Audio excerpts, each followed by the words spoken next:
They said I changed. Maybe they were just jealous because they didn't change. Maybe they were ashamed because they didn't change. Maybe they were disappointed in themselves that they remained the same. Yeah, I changed. Like anyone with ambition will remain the same. Yeah, I changed. I changed everything but my name. I wasn't born a miracle to be average. I have absolutely no desire to fit in. No desire to conform to anyone's wishes. But I have every desire within myself to improve myself. Every day, every hour, every minute. They'll say you didn't have enough time for them. Well, maybe they weren't worth your time. They laughed at my dreams and my goals. Well, maybe they were embarrassed because they didn't have any. Maybe their dreams were really nightmares. Maybe their lives was really just a horror story.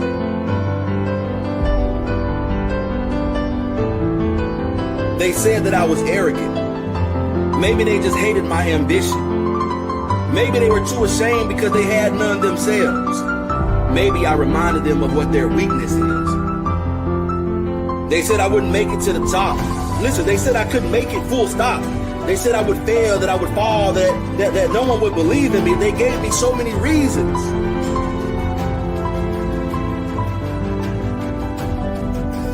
But they forgot to ask about my desire. They never asked about my willingness to sacrifice. They never asked if I was willing to do whatever it took to make it. Maybe if they did, they would have kept quiet. Or maybe they wanted to ensure they had someone to sit with them at the bottom of the mountain. You know, with the majority of the people that didn't put in the work. Those who didn't have the courage, those who didn't have the drive, those who didn't have the will or the passion to fight for their dreams, to sacrifice, or even to conquer. Maybe they were afraid because they didn't have what it takes to keep up with my drive, to go toe-to-toe with my passion.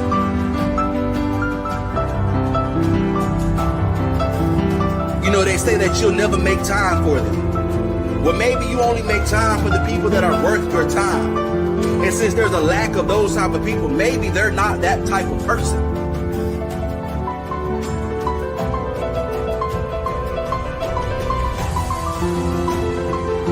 You know, somebody once told me, it's better to be hated for what you are than to be loved for what you're not. You know, it's better to walk alone and be successful than to walk with those that are wandering aimlessly through life and end up in the middle of nowhere.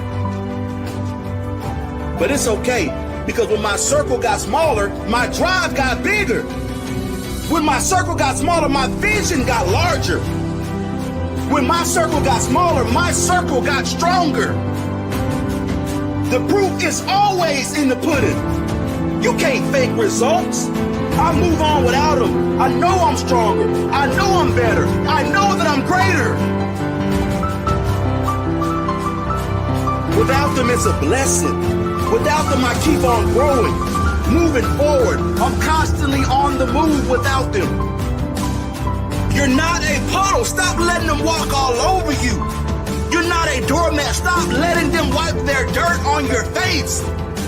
You're not below them. Don't let them look down on you. Listen, stand tall, walk strong, and hold your own.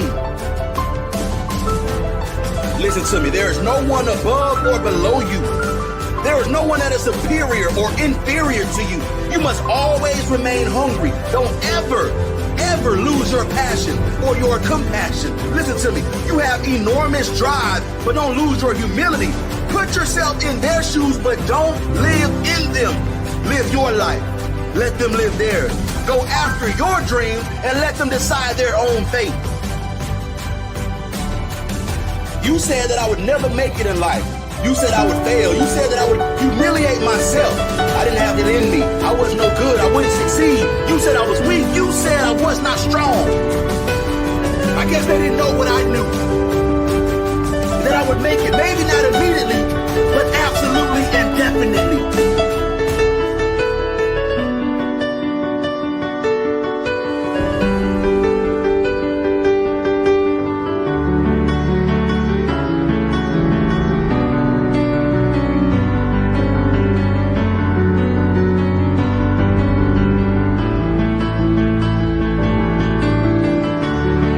The difference between winning or losing, the difference between those who do don't make it in life, and listen to me, it isn't about talent. It isn't about any type of magical formula.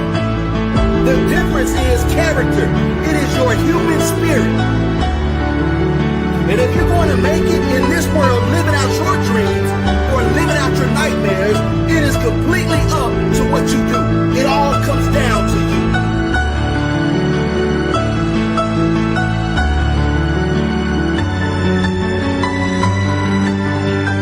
Being insulted is amazing. It's one of the best things that could happen to you. Why? Because when people want to hurt you, they're going to come after you with something real. Nobody throws an insult at you that they think is patently ridiculous. The things that they insult you for are the things that they know are going to get under your skin. And if you can take that in, if you can let that pain wake you up to something that you may not have wanted to look at, if you can let that attack become something that empowers you because you're willing to listen, you're able to separate the message from the messenger. You're able to see that even though what they're trying to do is hurt you, that in there is a nugget of truth. And the way that I think about that is when people throw something at me, they're throwing a nugget of gold. And yes, it sucks every time you get hit in the face with a nugget of gold. But if you don't throw your defenses up, if you take that shot, suddenly at your feet is something very valuable, something that you can use. And all you have to do is be willing to pick it up. Be willing to hold it in your hand and look at it and see it for what it is, which is the truth. And in the truth, then you can see how you really are. And once you see how you really are, then you can make that change. But it all begins with the pain. It all begins with the suffering. It all begins with an insult. It all begins with something aimed to take you down. But when you have the mentality of a learner, when your identity is around self-improvement, when the thing that makes up who you are is your single-minded willingness to stare nakedly at your inadequacies, suddenly you can change. Suddenly it doesn't hurt so much to have somebody say something. As long as it's true, you're willing to use it. As long as it's true, you're willing to take it on board and see how you can improve and get better. But first, you must stop being willfully blind to your inadequacies. You must stop being willfully blind to the mistakes you make. You must stop being willfully blind to the areas that you need to improve if you want to achieve the things that you say you want to achieve. But that's where people get stuck. They get stuck in self-esteem. They get stuck building their self-esteem around something that is weak, something that is fragile, something that can be attacked. And that's why you have to build your self-esteem around something truly anti-fragile, something that the more it is attacked, the stronger it becomes. And the only thing that I've ever seen that's like that is to identify as the learner. Once you identify, once your very sense of self is that of someone who improves, someone who's willing to look at the truth, someone who's willing to hear the hard and difficult and painful truths about who you really are, because you know that the thing that makes you great is your willingness to look at that and to improve. Once you have that mentality, once you're willing to push yourself and improve and become something extraordinary, that is the thing that's going to give you that pride and that sense of self-esteem, because you were willing to stare at the things that you find ugly about yourself. Because you know you can make them beautiful. And that's the difference between the person who throws an insult at you. They have not yet figured that out. And they need to tear you down to try to make themselves bigger. But you don't need to do that, because you have an aim. You know what you're trying to become. And the relentless pursuit of that mandates that you accept who you really are right now as a means to figure out the new skill set that you need to acquire to live the life that you want to live. Focus only on that. Don't worry about people trying to tear you down. Don't worry about anything other than what is true, what is needed for you to cross the chasm of skill set to get from where you are to where you want to be. Because that is the most important question life is ever going to ask. Who do you want to become? And what's the price you're willing to pay to get there? So ask yourself right now, what price are you willing to pay for growth?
climbing out of poverty by your own efforts, that is something on which to pride yourself.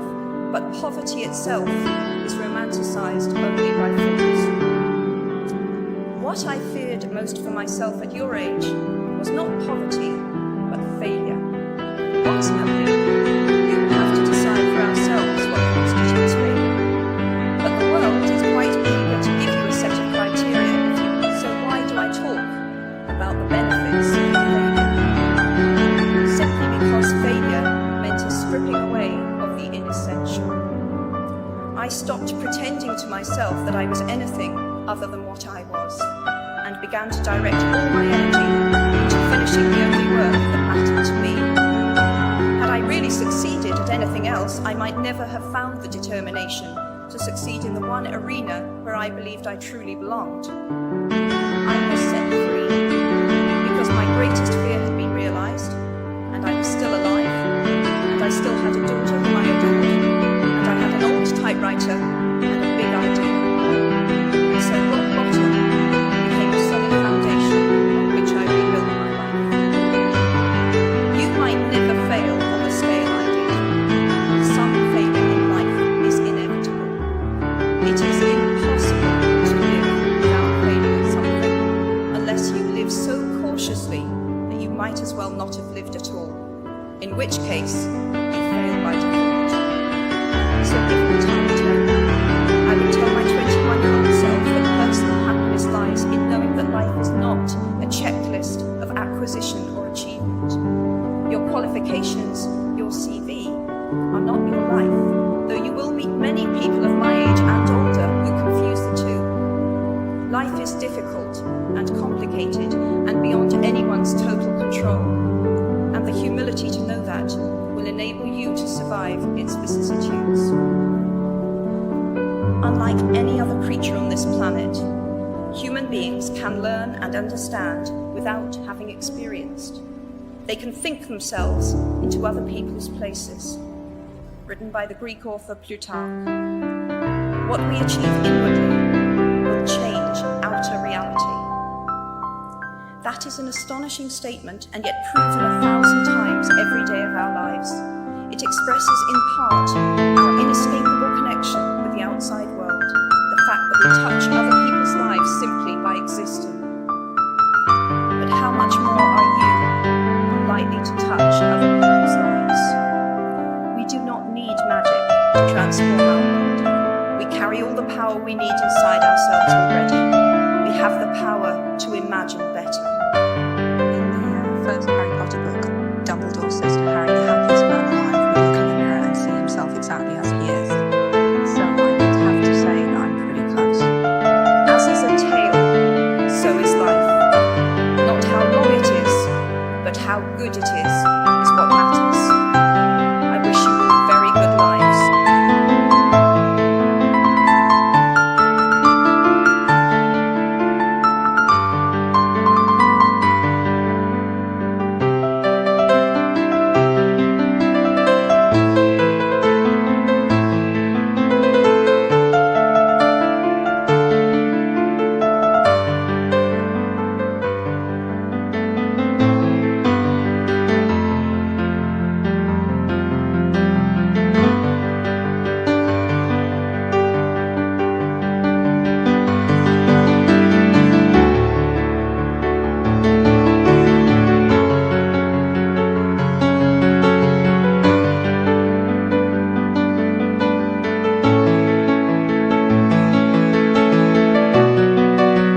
much of a life. If you play it safe, you won't have much of a life. Life is risk. It takes courage to pursue your dream. Now, it's going to cost you something. Most people are not willing to pay what it costs to go after your dream because you're going to have to work a little bit. And most people don't like being uncomfortable. If you don't want to be uncomfortable, please do not pursue success because success is a very uncomfortable feeling. And I just learned to be comfortable being uncomfortable. Life is hard. See, for every time you have a plan, a dream, an aspiration, or a goal, do you know what happens every time you have one of those? This thing comes along called life. It happens to everybody. Life has disappointments, it's got peaks and valleys. You're gonna lose somebody you care about one day. That's a valley.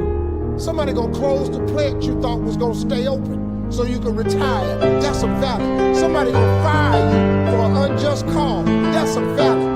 The people that got your credit card gonna sell their company, gonna sell their business to another credit card company. Your 18% go up to 26%. You don't even know right now your minimum didn't change because it's life. You can stop thinking that life finna be easy because I got news for you, it ain't. That's a false hope to think you're gonna have a wonderfully carefree life. That's unthinkable. We all live in this bubble. What you gotta do, you gotta put more air in your bubble. You got to blow your bubble up. Expand yourself. Take yourself out your comfort zone. Do not live in your bubble. Put some more air in your bubble. If you stay in your comfort zone, that's where you will fail. You will fail in your comfort zone. Success is not a comfortable procedure. It is a very uncomfortable thing to attempt. So you got to get comfortable being uncomfortable if you ever want to be successful. Start putting some pressure on. Put some pressure on yourself. Get out here and get about it. Look, I love to sugarcoat this thing for you. I love to tell you, look, you can go out here and get rich, do a couple of things, dang, may happen. You got to get real dollars. You got to get downright funky if you want to make it. Now, like I was telling you before, if you want to be ordinary, you ain't even got to listen to me. Just go on about your business. If you think ordinary is cool, ain't no problem. It's some really, really wonderful ordinary people. But if you are sitting in this room and you have extraordinary aspirations, then you're going to have to do extra. You put extra on top of ordinary and you come up with extraordinary. It's no other way. I'm sorry, but here's the fact. All of you have extraordinary capabilities. All of you. You have to decide if you are willing to do the things to put you in that category.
times in our lives, we will never be able to move past them. If we don't learn the lesson, it's almost certain history will repeat itself in some form. Whenever things don't go to plan, whenever life throws us challenges and hardship, there's always a hidden blessing and always a strong lesson.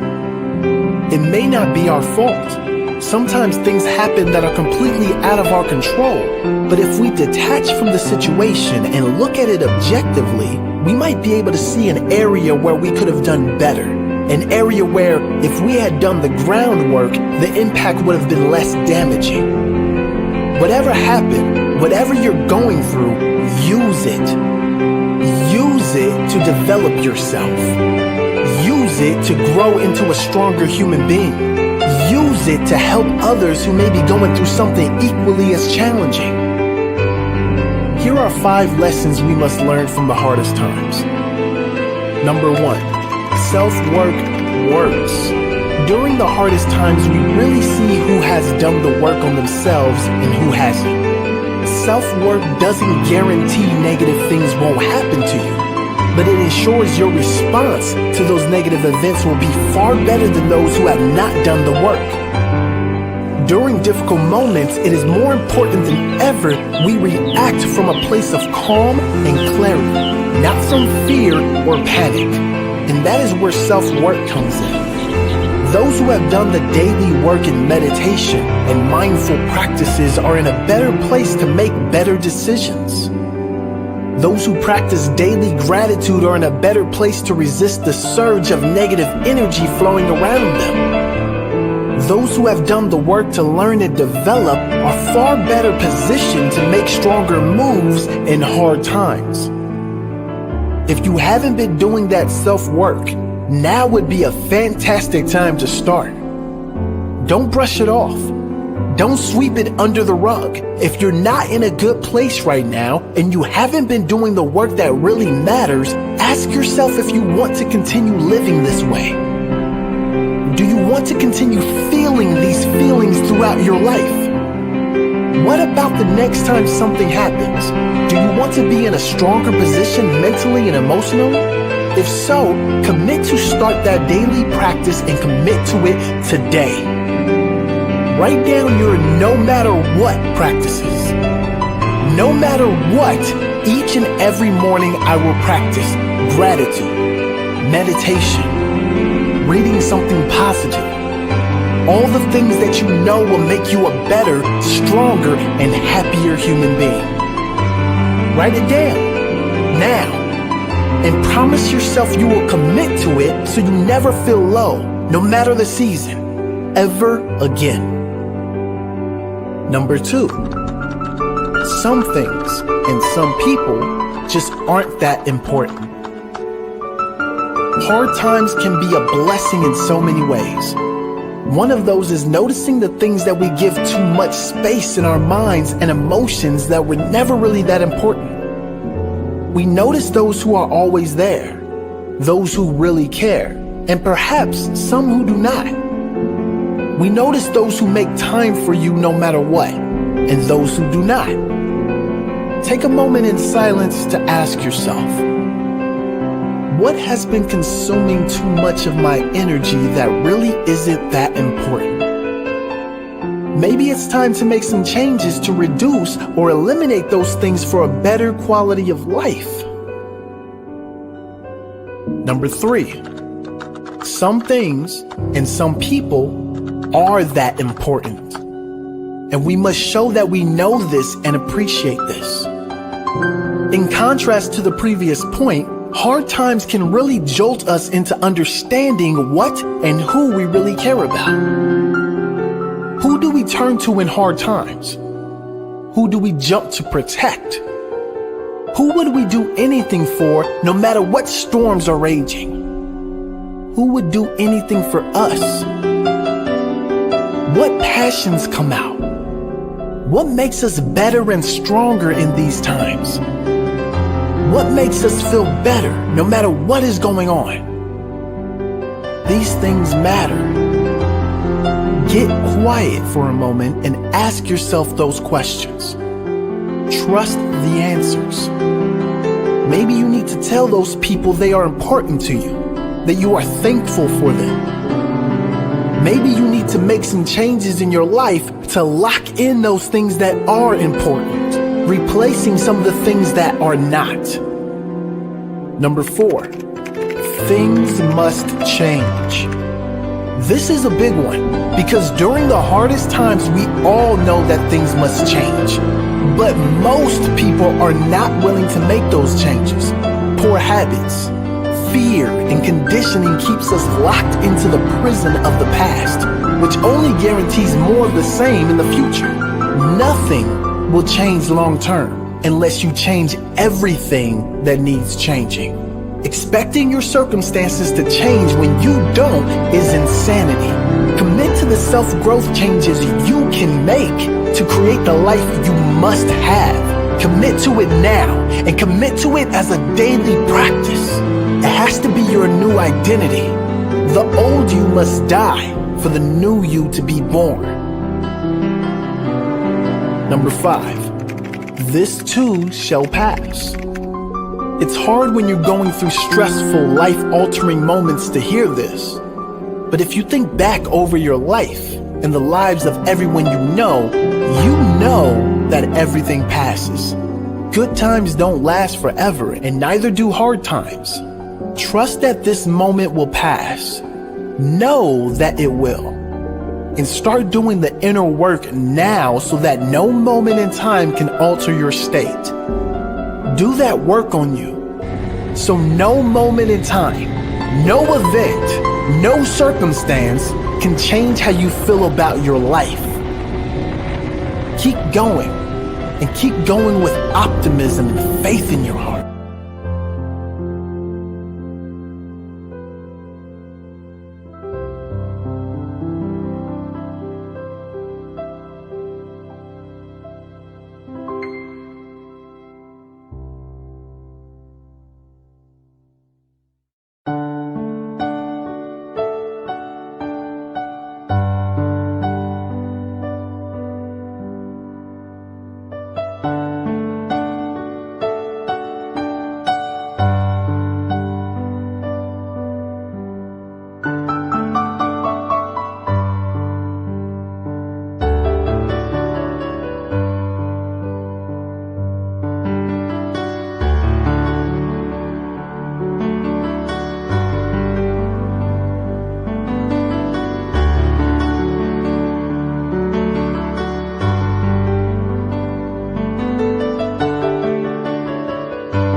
You are always just one decision away from a totally different life. Every decision counts. Make your decisions count.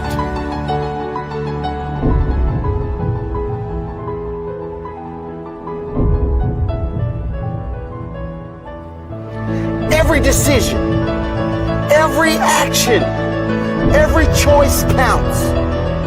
Every choice that is made in your present moment has an impact on your future. Don't ever forget this, because it's one of the most powerful principles you can live by. Every time you decide to work on yourself instead of taking the easy road, that is a stronger you in the future. When you decide to develop your mind by learning something new rather than watching the news, that is a stronger, better you in the future. When you decide to eat healthy rather than give in to temptation or feed your body with foods that only do harm, stronger you in the future. When you decide to be kind rather than fight a useless battle to defend your position, stronger, better you in the future. When you decide to rise early and meditate, there is a stronger you, a better you, ready for the future. When you decide to keep going despite setbacks, stronger, better you in the future. When you decide to write down every day what you are grateful for, rather than complain about what is not there, a stronger, better you in the future. Every decision and every action matters. Every action has a consequence in the future, both ways, good and bad. So yes, this one time does matter. Yes, that one sleep in does matter. Habits matter. You matter. From now on, decide to make conscious decisions, powerful decisions every day. Set the standard and continue to raise the bar in your life. Your positive actions will compound on themselves, and soon you won't recognize the person you see in the mirror. The changes can be that great. You can be that.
make a mark or have a legacy?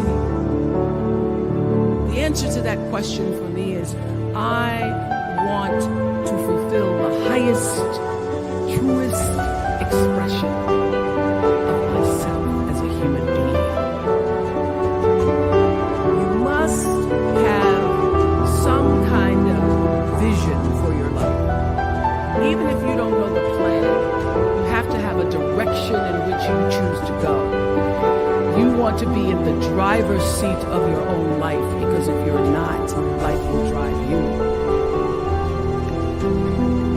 Knowing who you really are in this space and time that we embody. You must find a way to serve.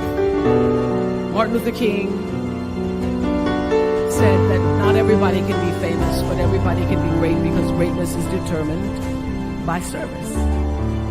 Now, we live in a world where everybody wants to be famous and where we admire people for just being famous. We think being known brings us value. The truth is, all of that will fade in time. In 3 years, you won't be able to name the housewives of Atlanta. The real truth is that service and significance, service and the significance that you bring to your service is that which is lasting. When you shift the paradigm of whatever it is you choose to do to service, and you bring significance to that, success will, I promise you, follow. Service and significance equals success. Here's the key. Learn from every mistake, because every experience, encounter, and particularly your mistakes are there to teach you and force you into being more of who you are. And then figure out what is the next right move. What is your true calling? What is your dharma? What is your purpose? All of you leaving here have the potential for enormous success. There's a price that comes with that. People don't always like you, and they're not always happy for you. And if you surround yourself with people who are not accustomed to your success, they become fearful, they become scared, because you are reflecting back something to them that they don't recognize. People who want the best for you want you to be your best. So my greatest advice to you is to surround yourself with people who are going to fill your cup until your cup runneth over. And what I know for sure is that the biggest choices begin and end with you, your internal big questions. Who do I want to be in the world? Be excellent. People notice. Let excellence be your brand. Everybody talks about building a brand. I never even knew what that was. When people say, you're a brand, I would say, no, I'm just Oprah. What I recognize now is that my choice to, in every way, in every example, in every experience, to do the right thing and the excellent thing is what has created the brand.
Earning money is a game. Very few people understand it. Listen very carefully to what I'm about to share with you. It can literally change your life. Think about what you're doing with your life. Think about what you have been doing with your life. You know, it's a rather sad truth that most people all the way through their life never live the life that they want to live. They don't drive the car they want to drive. They don't live in the house that they want to live in. They don't take the vacations they want to take. That's why. You'll find people living sometimes in the richest country in the world, in the richest country in the history of the world, yet they're having difficulty getting by. See, the truth is, you can literally create your own economy. It doesn't matter what's going on in the marketplace. It never has mattered. You're going to find in the very best economy there's people that are failing. Then you're going to find in the very worst economy millions of dollars. We have been raised and trained and programmed to let the outside world control us. And yet all the great teachers, as far back as you can go way back to the ancient Babylonians, they've all told us to go inside. Not outside. We've been trained to live to our senses, go by what we see, hear, smell, taste, touch. That's sad. That is not necessary. You can literally create your own economy. I want you to think about what I'm telling you. This can literally change your life. Don't treat this just as a sales presentation or something like that. Treat this as some basic truths that can change your life. Because it literally changed mine. Now what I'm going to show you from here on is what I learned in that 10.5 years. Let those lines represent levels of vibration. I have a cell phone here, and the cell phone operates on a level of vibration. The level of vibration is referred to as a frequency. Now, come down here and understand this. You and I think on frequencies. Thought is energy. It's the most potent form of energy there is. Thought waves are cosmic waves that penetrate all time and space. So, if we let these little puffy clouds represent thoughts, it's the thoughts that we think that produce the results that we get. Now that's the one point all great leaders have agreed on. They've disagreed on virtually everything else, but this one point. We become what we think about. Every great leader that's ever lived, they agree on this. The results we're getting are not the results we want. We say, there's the result I want, and we shoot at a target. That's where I'd like my income to go. That's the kind of car I want to drive. That's the way I want the kids to be educated. They're the kind of trips I want to take.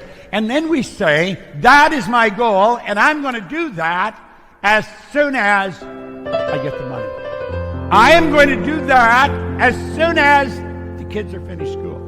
But you know something? That won't change because our thinking hasn't changed. You know what happens? Pretty soon the decision fades. And then you know what fades? The goals. Why? We're not on the right frequency of thought. We're not thinking the right way at all. You see, the frequency that has the thoughts to manifest the dreams that we've got is up here, and we're operating way down here. Do you know what it calls for? That calls for something we call a paradigm shift. Yet if we don't shift the paradigm, our thinking's going to stay where it is.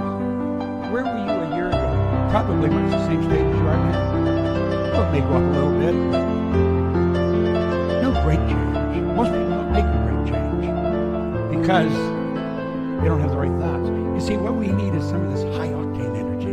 We need to get into this energy, these higher thoughts, to change things. And when we do, everything starts to change. We've got to get off that frequency. We've got to get on a higher one. And when we build a big goal, we've got to get our thoughts up on that frequency. You see, the thoughts to manifest the goal are already here. That's where we have to go. See, it's not an accident 4 or 5% of the population are big winners, and some of them aren't very bright, and some of them are absolutely brilliant. What's the other 90-some% doing? They're on the wrong track. They're letting the paradigm control them. Do you know that school doesn't teach us how to earn money? I don't care what university. You can go to all the top universities. They do not teach you to earn money. They'll teach you to count it. They'll teach you to store it. They'll teach you how to invest it. Why do you think we have economists that have maybe a doctorate in economy and they're broke? They know all kinds of things about money, but they don't learn how to earn it. I grew up with the idea you've got to be really smart to earn money. It's not true at all. There's some people aren't very bright at all earning money. I can show anyone how to multiply their income, but I can only do it if they will act on the ideas that I share.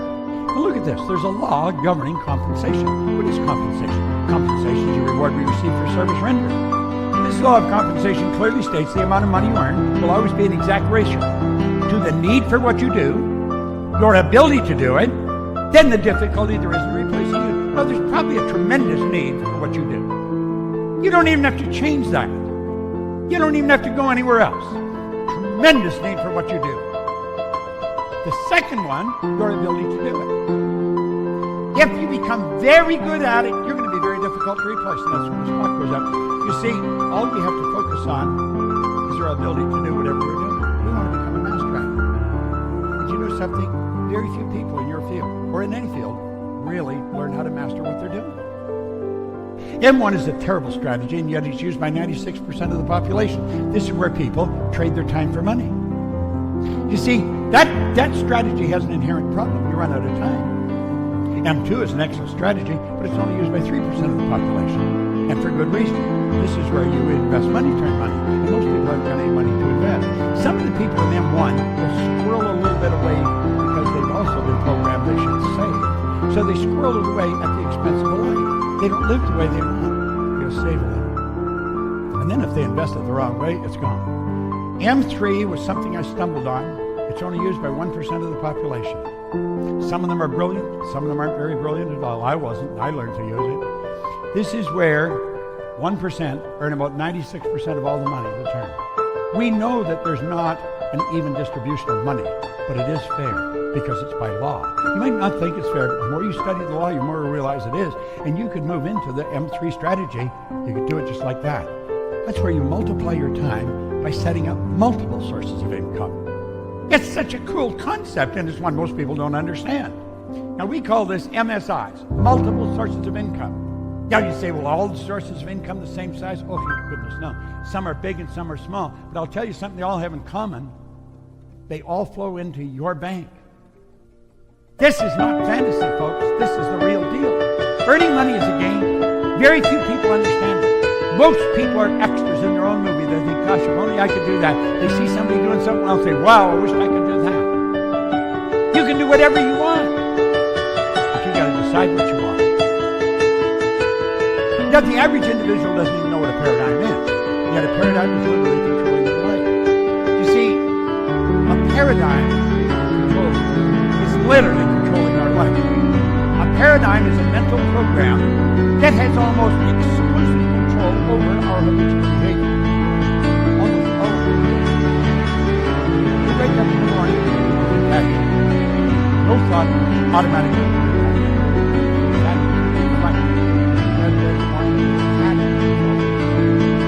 Your perception is controlled by the you see the world according to your perception. Let's suppose you have a challenge that you're facing, a particular problem. You're not sure how to solve it. If you wake up on the table,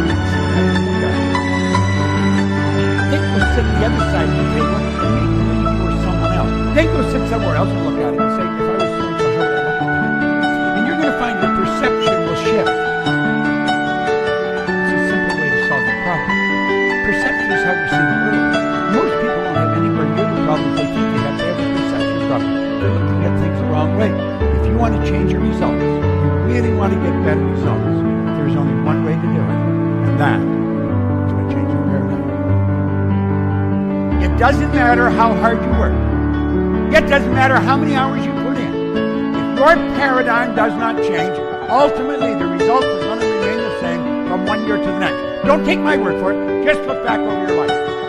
Oh, they're making small incremental changes. Did you ever double, triple, quadruple? I am not able to change. There's only one person in the whole universe that can change you. No one can do it. Probably a lot of people would like you to change, but they can't. There's no one who can change me. I'm the only one who can change me. And it took me a long time to understand that.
Show me your friends, and I'll soon tell you who you are and what kind of life you will live. Those you choose to surround yourself with will play a huge part in the quality of your life or lack of quality in your life. If you hang around with only angry and negative people, your life will be full of anger and negativity. If you surround yourself with kind, compassionate, and positive people, your life will have more kindness and positive energy. Who you surround yourself with is crucial, and sometimes it is important you reflect on those you are spending the most time with and asking yourself, do I really want these people in my life? If you have any of these people in your life, it might be time to rethink how much time you spend with them. if any at all. It might not be easy to limit or end all interaction with these people if they are friends or family. But if they are not making your life or theirs better by you spending time together, maybe it's time for both of you to move on. Number 1, dishonest people.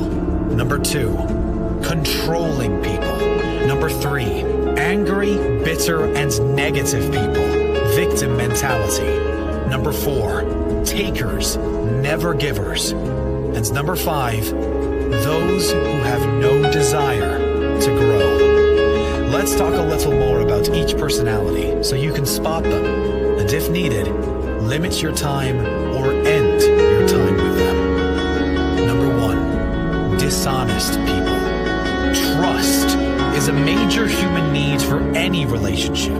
Friendships, romantic relationships, family members. If you can't trust them, limit your time with them. If they lie repeatedly or rarely give you the full story, this is a clear sign they don't respect you. Address the problem with the person, if you can. And if the situation doesn't change, move on and move forward. Don't respond with hate or revenge in mind. Just move on. Take the high road and let them play out their dishonesty elsewhere. Remember, if something feels off, it is most likely off. Number 2, controlling people. Freedom is a basic human need we all share. And when we feel like another human is controlling us or trying to, it is very uncomfortable and unnatural. When you limit or end your time with these kinds of people, it will feel like a weight has been lifted off your back. That heavy burden you carry around being under someone else's command is life-draining. Follow your heart. You know those who are right for you. Number 3, angry, bitter, and negative people. It goes without saying that your life would be better without angry, bitter, and negative people in it, but you must be able to spot these people. Sometimes their behavior is more subtle than you might think. Constantly judging others, always blaming and living in the victim role, regularly getting into arguments with others, complaining, always finding the negative in any situation. These kind of behaviors are not good for you if you want to live a true, happy, fulfilled life. Find those who see the positive in each situation, who respond with compassion, who can calm and light up any room. Your life will be much better for it. Number 4, takers, never givers. It's pretty self-explanatory, but it's those who always expect things to be given to them, to be done for them, but who rarely ever offer the same level of giving in return. It's the person who calls you when they need you, but doesn't answer when you need them. The one who will spend time with you when it suits them, but not when it doesn't. It's almost like they feel superior, above you. Well, they are not. We are all equal. And if you find yourself in constant interaction with a taker, end that relationship. And notice how good it feels. And number 5, those who have no desire to grow. If you are someone who is on a constant, never-ending search for growth and self-development, spending time with those who aren't can be very draining. You may not need to end your time with these people. They may be family or lifelong friends. But to expect your greatest life when you surround yourself with people who have zero intention of getting better ever, that's insanity. At the end of the day, you choose who you spend time with, and you choose who you spend the most time with. You don't have to be rude or abrupt or disrespectful when limiting or ending time you spend with people. You don't even have to explain why. Just do what feels right for you, because that is usually what is right for everyone involved.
change something.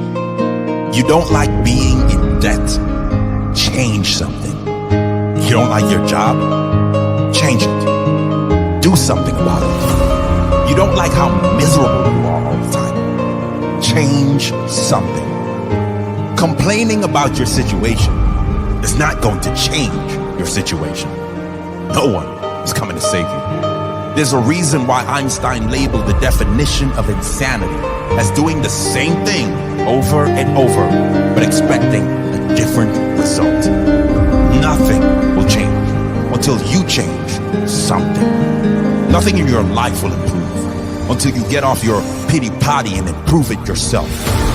How can it? Seriously, how do you expect anything will change if you don't change anything? 2 plus 2 always equals 4. If you want to get to 5, you're going to have to change a number. It's law. It's common sense. You want change? Change something. You want better in your life? Sorry to bring the bad news, but it's you and you alone that is going to have to be better. But that's also the good news, because you are in control. You're in control of how you feel. And you're in control over the improvement that your future can see. If you make daily changes, daily improvements to make your life better, it really is all up to you. Tolstoy once said, everyone thinks of changing the world, but no one thinks of changing itself. And that's just it, isn't it? You can't change the world until you change yourself. You can't have better relationships until you are better in relationships. You can't have a better body or health until you make the changes that make them better. You have to take radical and absolute responsibility for everything in your life. Own it all. Another way of saying it would be, everyone wants change, but no one is willing to start with themselves. And that is the only place that will bring change. Be brave enough to look at everything you don't like about your life. Not for pity, but with pride. Knowing exactly where you're headed. Knowing that you're going to make the changes needed to take your life where you want to take it. Knowing that it's all on you and you wouldn't have it any other way.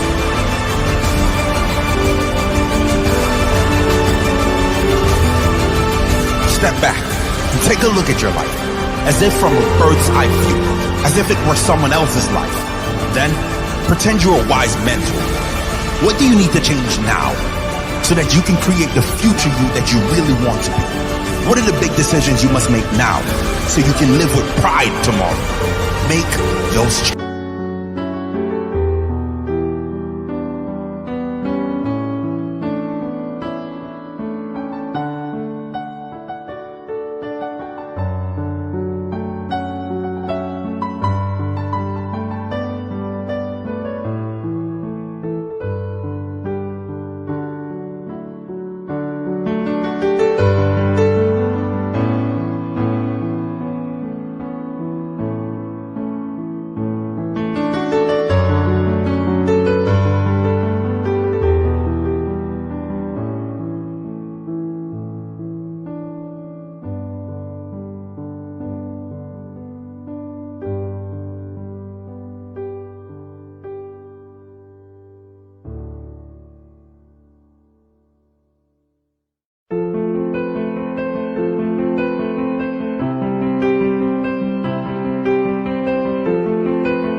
He said, that depends on what you count as work. I spend most of my time thinking about how to connect the world and serve our community better.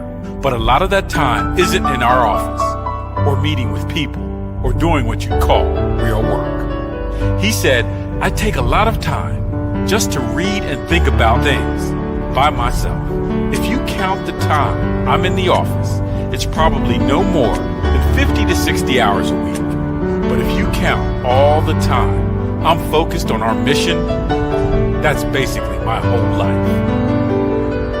This is important because it illustrates the difference between working for a living and living for your work. The difference between doing what you love and doing something you hate. Between I got to and I get to. That's the difference. Between I got to and I get to. That's the difference. Most people are working for a living. Very few are living for their work. Living for their vision. Living their purpose. It's not work when you love what you do. You could put down 80 hours, 100 hours a week.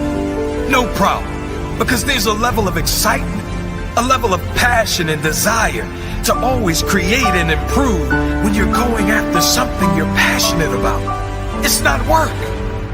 You might say, well, it's easy for Mark Zuckerberg. Listen, this applies to anyone. You don't have to be a billionaire. It's about finding something you want to do and creating your life's work around that. For most, work will take up the majority of their waking hours. Why spend the majority of your life doing something you hate? It makes no sense. You might say, but I need to pay the bills. Well, create a plan now, right where you are, and work toward making something you enjoy pay your bills. Money will come when you share what you love with the world. When your action is infused with your conscious passion, others relate to that. The rewards will come. It won't take long before your passion income far exceeds your have-to income. Oprah Winfrey once said, "Do what you have to do until you can do what you want to do." That's what you need to do. Instead of watching TV, make a plan. Instead of a night out, put the plan to work. Learn what others are doing to become successful. Instead of making excuses, write down how you can make it happen. What can you do? What action can you take? How can you get closer to your goal? You say, I have no money to start. Save. Find an investor or many investors. Do whatever it takes to get it started. If you really want to make it happen, you will find a way. If not, you will find excuses. Make a plan. Work towards living for your work. Work towards working for your purpose. Create a life you don't need a vacation from. That's the goal. There's a better life waiting for you. Just decide, commit, and follow through. There's plenty of opportunity for you to make a plan and save towards starting your idea. There have been many people start with nothing and create their dream from scratch. Model these people. You are worth this. Never settle for something you don't want long term. Never settle for anything less than you.